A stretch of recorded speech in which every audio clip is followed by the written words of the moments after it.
دوسری اصل طلب علم کے بیان میں،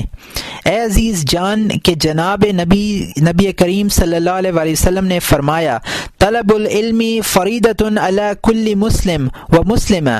علم ڈھونڈنا ہر مسلمان پر فرض ہے، خواہ وہ مرد ہو یا عورت۔ اس بات میں علماء کا اختلاف ہے کہ وہ کون سا علم ہے جس کی تلاش کرنا سب پر فرض ہے۔ متکلم کہتے ہیں وہ علم کلام ہے کہ اس سے خدا کی معرفت حاصل ہوتی ہے۔ فقہا کہتے ہیں وہ علم فقہ ہے کہ اس کی بدولت آدمی حلال و حرام میں فرق کر سکتا ہے۔ محدث کہتے ہیں وہ علم تفسیر و حدیث ہے کہ علوم شرعیہ کی اصل یہی ہے۔ صوفیہ فرماتے ہیں کہ وہ احوال دل کا علم ہے کہ دل خدا کی طرف بندے کی راہ ہے۔ الغرض ہر عالم اپنے علم کی عظمت بیان کرتا ہے، اور ہمارے نزدیک یہ ہے کہ نہ کسی ایک علم کی خصوصیت ہے نہ سب علوم کی فرضیت، اس مقام میں تفصیل ہے۔ اس کے اعتبار سے یہ اشکال رفع ہو جاتا ہے۔ اے عزیز، تو جان کہ جو کافر صبح کے وقت مسلمان ہو یا جو لڑکا بالغ ہو، اس پر یہ سب علم سیکھنا فرض نہیں، بلکہ اس وقت اس پر اتنا فرض ہے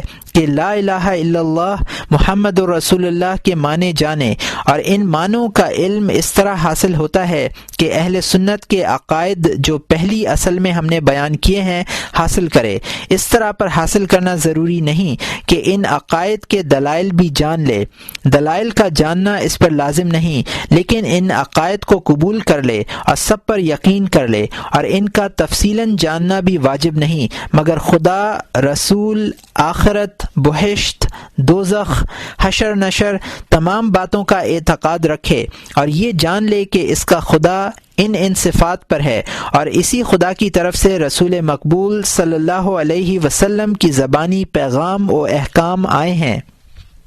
جو اطاعت کرے گا مرنے کے بعد مرتبہ سعادت کو پہنچے گا، جو نافرمانی کرے گا درجہ شقاوت کو پہنچے گا۔ جب اس نے یہ جان لیا تو دو طرح کے علم اس پر واجب ہوتے ہیں، ایک تو دل سے تعلق رکھتا ہے، اس کی بھی دو قسمیں ہیں، ایک ان کاموں کا علم جو کرنے کے قابل ہیں، اور ایک ان کاموں کا علم جو کرنے کے لائق ہیں۔ جو کام کرنے کے قابل ہیں ان کا علم ایسا ہے جیسے کوئی صبح کو مسلمان ہوا، جب ظہر کی نماز کا وقت آئے تو اس پر اندازہ فرض طہارت اور نماز سیکھنا فرض ہوتا ہے، اور جو چیز سنت ہے اس کا سیکھنا بھی سنت ہے، فرض نہیں۔ جیسے نماز مغرب کا وقت آئے تو اس وقت اس پر اتنا فرض ہے کہ اس نماز کو جان لے کہ 3 رکعتیں ہیں،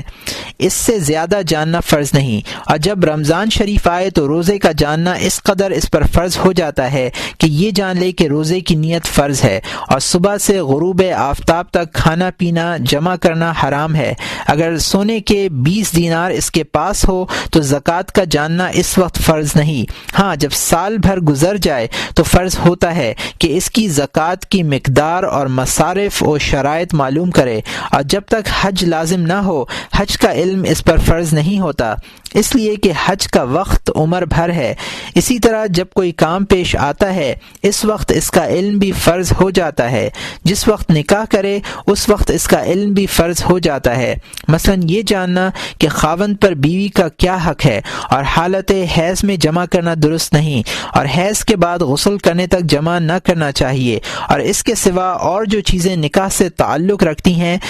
ان سب کا علم فرض ہو جاتا ہے۔ اگر آدمی کوئی پیشہ کرتا ہے تو اس پیشہ کا علم بھی اس پر فرض ہو جاتا ہے۔ اگر سوداگر ہے تو سودے کے مسائل اور بیع کی شرطیں معلوم کرنا فرض ہے تاکہ بیع باطل سے بچے۔ اسی لیے تھا کہ حضرت عمر رضی اللہ تعالی عنہ دکانداروں کو درے مار کر علم سیکھنے کے لیے بھیجتے تھے، اور فرماتے تھے کہ جو کوئی بیع کے احکام نہ جانے اور اسے تجارت نہ کرنا چاہیے کہ لا علمی میں سود کھائے گا اور خبر بھی نہ ہوگی۔ اسی طرح ہر پیشے کا ایک علم ہے، حتیٰ کہ اگر حجام ہے تو اس کو یہ جاننا چاہیے کہ آدمی کے بدن سے کیا چیز کاٹنے کے لائق ہے، اور تکلیف کے وقت کون سا دانت اکھاڑنے کے قابل ہے، اور کتنی دوا زخموں میں کام آتی ہے، اور علی ھذا القیاس، اور یہ علوم ہر شخص کے حال کے موافق ہوتے ہیں۔ بذاس پر پیشہ حجامت سیکھنا فرض نہیں، جو کام کرنے کے لائق ہیں ان کے علم کی کی مثال یہ تھی، اور جو کام نہ کرنے کے لائق ہیں ان کا علم بھی فرض ہے، لیکن ہر شخص کے حال کے موافق مختلف ہے۔ اگر کوئی شخص اطلس اور دیبا پہننے کی قدرت رکھتا ہے، یا شراب خوروں یا سور کا گوشت کھانے والوں کے پاس یا غضب کی جگہ میں رہتا ہے، یا مال حرام اپنے قبضے میں رکھتا ہے، تو علماء پر واجب ہے کہ اسے ان باتوں کا علم سکھا دیں کہ یہ حرام ہے، تاکہ وہ اس سے دستبردار ہو۔ اور اگر کسی وجہ سے عورتوں سے ملا جلا رہتا ہے تو اس پر یہ جاننا فرض ہے کہ کون عورت محرم ہے اور کون نامحرم، اور کسے دیکھنا روا ہے اور کسے دیکھنا ناروا ہے، اور یہ علم بھی ایک کے حال کے اعتبار سے مختلف ہے، اس لیے کہ جو کوئی ایک کام میں ہو دوسرے کا کام کا علم سیکھنا فرض نہیں۔ مثلا عورتوں پر یہ جاننا فرض نہیں ہے کہ حالت حیض میں طلاق دینا ناروا ہے، اور جو مرد طلاق دینا چاہتا ہو اس پر یہ مسائل جاننا فرض ہیں۔ اور جو کام دل سے تعلق رکھتے ہیں ان کی بھی دو قسمیں ہیں، ایک قسم دل کے حالات سے تعلق رکھتی ہے اور ایک اعتقادات سے۔ اس کی مثال یہ ہے، آدمی کے لیے جاننا فرض ہے کہ کینہ، حسد، تکبر، گمان بد اور ایسے امور حرام ہیں، اور اس کا جاننا سب پر فرض عین ہے، اس لیے کہ کوئی شخص ان عادتوں سے خالی نہیں، تو اس کا علم اور اس کے علاج کا علم فرض ہے، کیونکہ اس قسم کی بیماری عالمگیر ہے اور بے علم کے اس کے علاج نہ ہوگا۔ لیکن بے، معلم اور اجارہ اور رہن اور اس قسم کے معاملات کا علم جو فقہ میں مذکور ہے فرض کفایہ ہے، فرض عین نہیں ہے۔ یہ اسی پر فرض ہے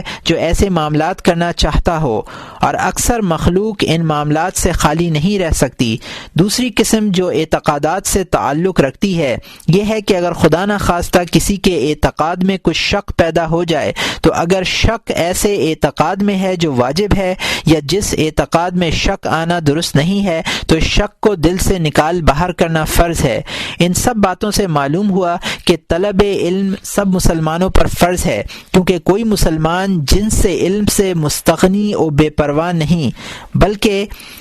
حالات و اوقات کے ساتھ بدلتا رہتا ہے۔ اور اگر کوئی شخص علم کی ضرورت سے کسی طرح خالی نہیں، اسی وجہ سے رسول مقبول صلی اللہ علیہ وآلہ وسلم نے فرمایا ہے، کوئی مسلمان ایسا نہیں ہے جس پر طلب علم فرض نہ ہو، یعنی جس شخص کو جس علم کی ضرورت ہے اس پر اس کا سیکھنا بھی فرض ہے۔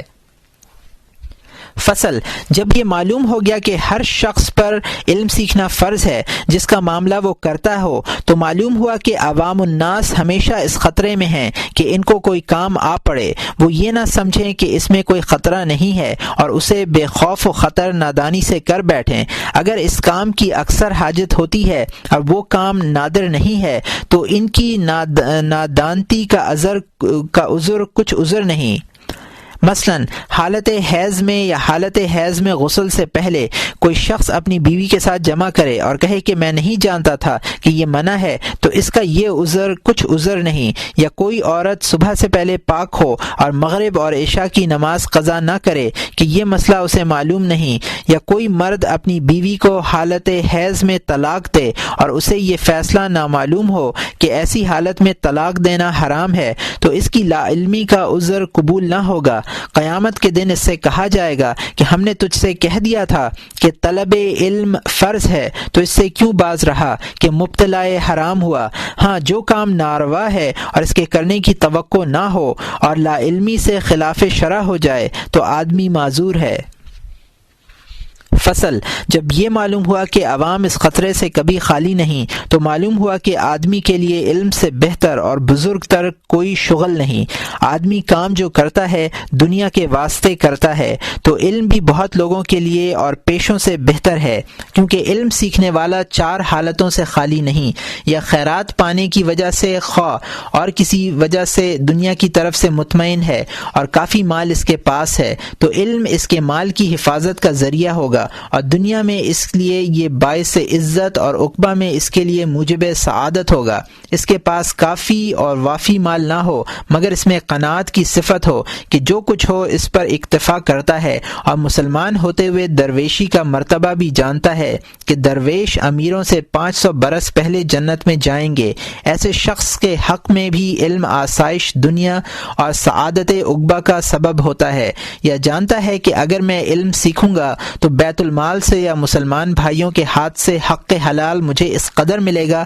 کہ میرے لیے کافی ہوگا، اور مال حرام نہ ڈھونڈنا پڑے گا، اور بادشاہ ظالم سے کچھ مانگنے کی ضرورت نہ پڑے گی، تو ان تینوں قسموں کے طالب علم کے لیے علم طلب کرنا دین و دنیا میں سب کاموں سے بہتر ہے۔ چوتھا وہ شخص ہے جو معاش نہ رکھتا اور طلب علم سے اس کا مقصود دنیا حاصل کرنا ہو، اور زمانہ ایسا ہو کہ بادشاہی روزینے کے سوا جو حرام اور ظلم سے ہو، یا لوگوں سے لینے کے سوا جو ریا اور ذلت کے ساتھ ہو، تلاش معاش کی اور صورتیں مفقود ہوں، تو ایسے شخص کو اور جس کسی کو طلب علم سے جاہ و مال مقصود ہو اور علم سے جاہ مال پیدا کرے گا، تو اس سے بہتر یہ ہے کہ جو علم فرض نہیں ہے ان سے جب فارغ ہو تو کسب و ہنر اور دستکاری وغیرہ سیکھے، ورنہ ایسا آدمی اور آدمیوں کے لیے شیطان بن جائے گا۔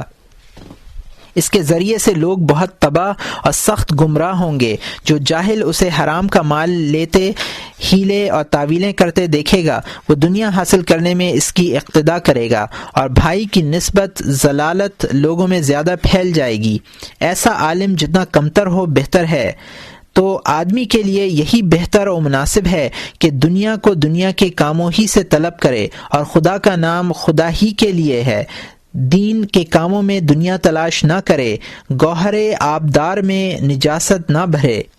اگر کوئی شخص کہے کہ دنیا کی طرف سے ہمیں علم خود بخود پھیرے گا، جیسا کہ سلف صالحین نے کہا ہے، تعلمنا العلم لغیر اللہ فابى العلم ان يكون الا اللہ، یعنی ہم نے علم نہ پڑھا مگر علم ہمیں خود خدا کی طرف لے گیا۔ اس کا جواب یہ ہے کہ وہ کتاب و سنت اور راہ آخرت اور حقائق شریعت کا علم تھا، تو وہ ان لوگوں کو خدا کی طرف لے گیا۔ غور کرنا چاہیے کہ ان لوگوں کے دلوں میں رجوع خدا تھا، وہ دنیا کے لالچ کو برا جانتے تھے۔ بزرگوں کو دیکھتے تھے کہ وہ دنیا سے بھاگتے ہیں۔ ان لوگوں کی آرزو تھی کہ ایسے بزرگوں کی اطاعت اور اقتداء کریں۔ جب علم وہ تھا اور زمانہ ایسا تھا تو لوگ اس بات کی توقع کر سکتے تھے کہ خود علم کی صفت پر ہو جائیں گے، علم ان کا تابع نہ ہو جائے گا، اور جو علوم اس زمانے میں پڑھے جاتے ہیں، جیسے اپنے مذہب کے خلاف جو علوم ہیں جیسے فلسفیات وغیرہ، اور علم کلام اور قصہ کہانی اور واہی تباہی باتیں، اور معلم اس زمانے کے معلم بھی ایسے ہیں کہ علم کو زاغ دنیا کا پھندا بناتے ہیں، یعنی علم سے حصول دنیا کے سوا کبھی دین کا خیال بھی ان کو نہیں آتا۔ ان کی صحبت اور ان سے علم سیکھنا آدمی کو دنیا کی طرف سے ہرگز نہیں پھیر سکتا۔ وَلَيْسَ الْخَيْرَ كَالْمُعَايَنَةِ، اگلے لوگوں کا حال سنا ہوا ہے اور اس زمانے کے علم اور عالموں کا حال دیکھا ہوا ہے، اور یہ برابر نہیں ہو سکتا۔ اے عزیز، تو دیکھ کہ اس زمانے کے علماء دنیا کے عالم ہیں یا دین کے، اور لوگوں کو ان کا حال دیکھ کر فائدہ ہوتا ہے یا نقصان، یعنی یہ لوگ ہرگز دین کے عالم نہیں ہیں۔ ان کے حالات دیکھ کر دین کے اعتبار سے خلق کا نقصان ہی ہوتا ہے۔ ہاں، اگر عالم متقی اور پرہیزگار ہو اور علماء سلف کا متبع اور فرما بردار ہو، اور ایسے علوم پڑھاتا ہو جس میں دنیا کے غرور اور فریب سے ڈرنے کا بیان ہو، تو ایسے عالم سے پڑھنا کیسا اس کی صحبت باعث منفعت ہے، بلکہ اس کی زیارت بھی موجب سعادت۔ آدمی اگر وہ علم سیکھے جو مفید ہوتا ہے تو سبحان اللہ، یہ سب کاموں سے بہتر ہے، اور مفید وہ علوم ہیں جن سے دنیا کی حقارت اور عقبہ کی عظمت کے حالات معلوم ہو، اور جن سے آدمی آخرت کے منکروں اور دنیا داروں کی نادانی اور حماقت کو جانتا ہے، اور کبر، ریا، حسد، عجب، حرص، حب دنیا کی آفت اور ان کا علاج پہچانتا ہے۔